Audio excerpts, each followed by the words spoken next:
GST 2.0 అమల్లోకి వచ్చింది. 95% వస్తువులపై జీఎస్టీ తగ్గింది. అనేక వస్తువుల ధరల్లో మార్పులు చోటు చేసుకున్నాయి. నిత్యావసర వస్తువులపై భారం తగ్గింది. ప్రతి ఏటా 2.5 లక్షల కోట్ల రూపాయలు ఆదా అవుతుంది అని చెప్పేసి ప్రభుత్వం భావిస్తోంది. ధరలు తగ్గిస్తూ పలు సంస్థలు ప్రకటనలు చేస్తున్నాయి.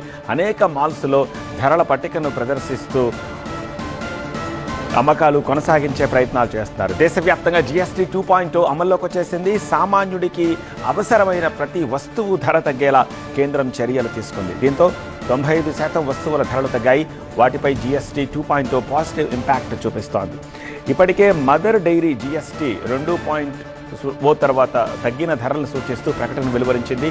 ఇలా చాలా కంపెనీలు పాత కొత్త ధరల్ని డిస్ప్లే చేస్తూ బోర్డులు పెడుతున్నాయి.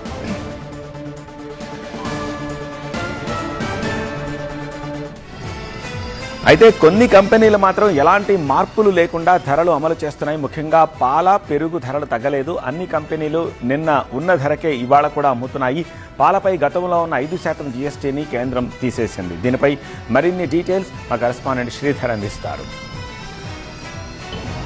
గత అర్ధరాత్రి నుంచి కొత్త జీఎస్టీ అమల్లోకి వచ్చింది. ఇటు పాల ఉత్పత్తులపై దాదాపు 12% ఉన్న జీఎస్టీని 5% తీసుకొచ్చారు. పాల మీద చూసుకుంటే మాత్రం ఇటు 0 జీఎస్టీ తీసుకొచ్చారు. కానీ ఈ రోజు ఉదయం కొన్ని పాల కేంద్రాలను TV9 సందర్శించింది. కానీ పాల ఉత్పత్తులపై కానీ ఇటు పాల మీద కానీ ఎలాంటి జీఎస్టీ తగ్గించలేదని ఇక్కడ ఉన్నటువంటి వ్యాపారులు అంటున్నారు.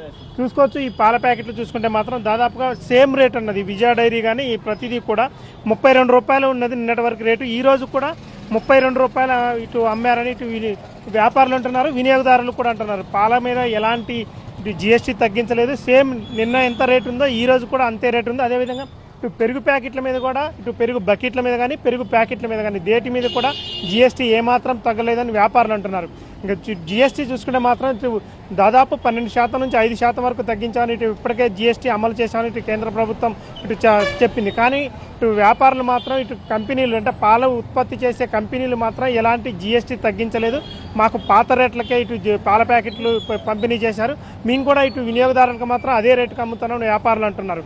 మొత్తం మీద చూసుకుంటే మాత్రం ఇటు పాల ఉత్పత్తులపై కానీ పాల మీద కానీ ఎలాంటి జీఎస్టీ తగ్గినట్లు మాత్రం కనిపించడం లేదు.